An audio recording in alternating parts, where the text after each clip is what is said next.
ಉತ್ತರ ಕನ್ನಡ ಜಿಲ್ಲೆಯಲ್ಲಿ ಭಾರೀ ಮಳೆಯ ಮುನ್ಸೂಚನೆ ನೀಡಲಾಗಿದೆ. ನಾಳೆ ದಾಂಡೇಲಿ, ಜೋಯಿಡಾ ತಾಲೂಕುಗಳಲ್ಲಿ ರಜೆ ಘೋಷಣೆ ಮಾಡಲಾಗಿದೆ. ಶಾಲೆ ಮತ್ತು ಅಂಗನವಾಡಿಗಳಿಗೆ ರಜೆ ಘೋಷಣೆ ಮಾಡಲಾಗಿದೆ. ರಜೆಯನ್ನ ಘೋಷಿಸಿದ್ದಾರೆ ಉತ್ತರ ಕನ್ನಡ ಜಿಲ್ಲಾಧಿಕಾರಿ ಲಕ್ಷ್ಮೀಪ್ರಿಯಾ. ಮಲೆನಾಡು ಕರಾವಳಿ ಭಾಗದಲ್ಲಿ ಮಳೆ ಈಗಾಗಲೇ ಅಬ್ಬರಿಸಿ ಬೊಬ್ಬಿರಿತಾ ಇದೆ. ಕೆರೆ ಕಟ್ಟೆಗಳೆಲ್ಲ ತುಂಬಿ ಹರಿತಾ ಇದೆ. ಜಲಪಾತಗಳೆಲ್ಲ ಹಾಲ್ ನೊರೆಯಂತೆ ಧುಮ್ಮಿಕ್ತಾವೆ. ರಸ್ತೆಗಳೆಲ್ಲ ಕೆರೆಯಂತೆ ಭಾಸವಾಗ್ತಾ ಇದೆ. ಅಷ್ಟರ ಮಟ್ಟಿಗೆ ಮಳೆ ಆಗ್ತಾ ಇದೆ.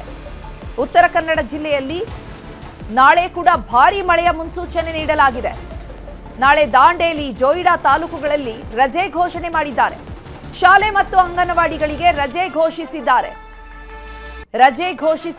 ಉತ್ತರ ಕನ್ನಡ ಜಿಲ್ಲಾಧಿಕಾರಿ ಲಕ್ಷ್ಮೀಪ್ರಿಯಾ. ಆಗಸ್ಟ್ 3ರಂದು ಜಿಲ್ಲೆಯ ದಾಂಡೇಲಿ, ಜೋಯಿಡಾ ತಾಲೂಕಿನ ಶಾಲೆಗಳಿಗೆ ರಜೆ ಘೋಷಣೆ ಮಾಡಿದ್ದಾರೆ. ಮಕ್ಕಳು ಪುಟ್ಟ ಮಕ್ಕಳಿರ್ತಾರೆ. ಶಾಲೆಗೆ ಹೋಗುವಂತಹ ಸಂದರ್ಭದಲ್ಲಿ ಯಾವುದೇ ಅನಾಹುತ ಆಗಬಾರದು ಅನ್ನುವಂತಹ ದೃಷ್ಟಿಯಿಂದ ಮುನ್ನೆಚ್ಚರಿಕಾ ಕ್ರಮವಾಗಿ ಜಿಲ್ಲಾಧಿಕಾರಿಗಳು ರಜೆ ಘೋಷಿಸಿದ್ದಾರೆ.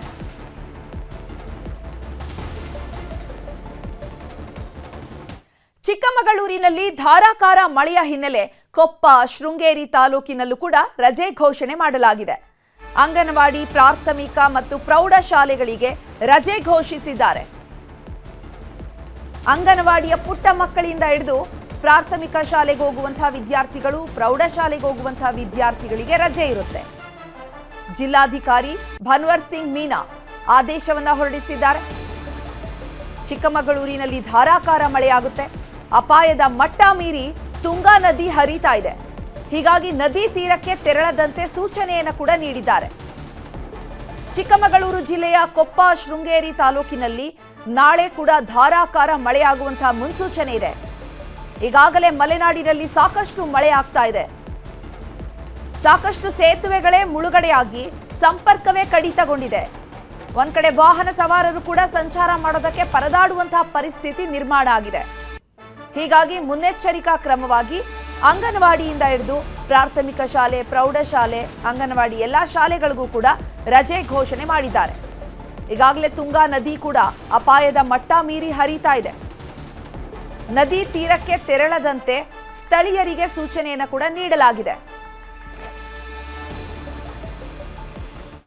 ಶಿವಮೊಗ್ಗದ ತೀರ್ಥಹಳ್ಳಿಯಲ್ಲಿ ಕೂಡ ರಜೆ ಘೋಷಣೆ ಮಾಡಲಾಗಿದೆ. ಶಾಲಾ ಕಾಲೇಜುಗಳಿಗೆ ನಾಳೆ ರಜೆ ಇರುತ್ತೆ. ಮಲೆನಾಡಿನ ಹೆಬ್ಬಾಗಿಲು ಶಿವಮೊಗ್ಗದಲ್ಲೂ ಕೂಡ ಶಾಲಾ ಕಾಲೇಜುಗಳಿಗೆ ರಜೆ ಘೋಷಣೆ ಮಾಡಲಾಗಿದೆ. ತೀರ್ಥಹಳ್ಳಿ ತಹಶೀಲ್ದಾರ್ ಆರ್ ರಂಜಿತ್ ರಜೆ ಘೋಷಿಸಿ ಆದೇಶ ಹೊರಡಿಸಿದ್ದಾರೆ. ತೀರ್ಥಹಳ್ಳಿ ತಾಲೂಕಿನಲ್ಲಿ ಇಂದು ವ್ಯಾಪಕವಾದ ಮಳೆಯಾಗಿದೆ. ಧಾರಾಕಾರವಾಗಿ ಮಳೆ ಸುರಿದಿದೆ ಹಾಗೂ ಭಾರೀ ಮಳೆಯ ಹಿನ್ನೆಲೆ ರಜೆ ಘೋಷಣೆ ಮಾಡಲಾಗಿದೆ. ನಾಳೆಯೂ ಕೂಡ ಭಾರೀ ಮಳೆ ಆಗಲಿದೆ ಅಂತ ಹವಾಮಾನ ಇಲಾಖೆ ಎಚ್ಚರಿಕೆಯನ್ನು ನೀಡಿದೆ. ತೀರ್ಥಹಳ್ಳಿ ತಹಶೀಲ್ದಾರ್ ಆರ್ ರಂಜಿತ್ ರಜೆಯನ್ನ ಘೋಷಣೆ ಮಾಡಿ ಆದೇಶವನ್ನ ಹೊರಡಿಸಿದ್ದಾರೆ. ನಾಳೆ ಕೂಡ ಹೆಚ್ಚು ಮಳೆ ಆಗೋ ಸಾಧ್ಯತೆ ಇದೆ ಅಂತ ಹವಾಮಾನ ಇಲಾಖೆ ಹೇಳಿದೆ. ಹೀಗಾಗಿ ಸುರಕ್ಷತಾ ದೃಷ್ಟಿಯಿಂದಾಗಿ ರಜೆ ಘೋಷಿಸಿದ್ದಾರೆ.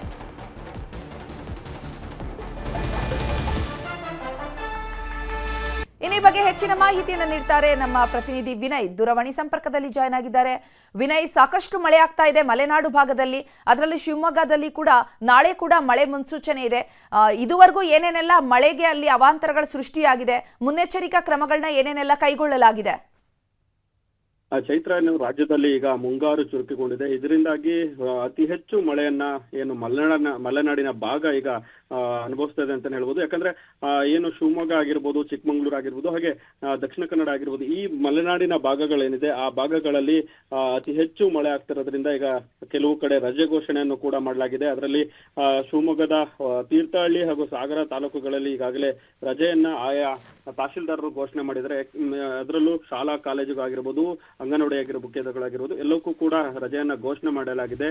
ಮುನ್ನೆಚ್ಚರಿಕಾ ಕ್ರಮವಾಗಿ ಅಂದ್ರೆ ಅತಿ ಹೆಚ್ಚು ಮಳೆ ಬೀಳುವ ಸಾಧ್ಯತೆ ಇರೋದ್ರಿಂದ ಈಗ ಹಾಗಾಗಿ ಎರಡು ತಾಲೂಕುಗಳಲ್ಲಿ ರಜೆಯನ್ನ ಘೋಷಣೆ ಮಾಡಲಾಗಿದೆ. ಅದರಲ್ಲೂ ದಕ್ಷಿಣ ಕನ್ನಡ ಜಿಲ್ಲೆಯಲ್ಲೂ ಕೂಡ, ಉತ್ತರ ಕನ್ನಡ ಜಿಲ್ಲೆಯಲ್ಲೂ ಕೂಡ ಈಗ ಮಳೆಯ ಮುನ್ಸೂಚನೆ ಇರೋದ್ರಿಂದ ದಾಂಡೇಲಿ ಮತ್ತೆ ಜೋಯಿಡಾ ತಾಲೂಕುಗಳಲ್ಲಿ ಈಗಾಗಲೇ ಏನು ರಜೆಯನ್ನ ಘೋಷಣೆ ಮಾಡಲಾಗಿದೆ. ಹಾಗೆ ಚಿಕ್ಕಮಗಳೂರು ಜಿಲ್ಲೆಯ ಕೊಪ್ಪ, ಶೃಂಗೇರಿ ತಾಲೂಕಿನ ತಾಲೂಕುಗಳಿದೆ ಅಲ್ಲೂ ಕೂಡ ಅಂಗನವಾಡಿ ಮತ್ತು ಪ್ರಾಥಮಿಕ ಪ್ರೌಢಶಾಲಾ ಶಾಲೆಗಳಿಗೆ ರಜೆಯನ್ನ ಘೋಷಣೆ ಮಾಡಿರುವುದು.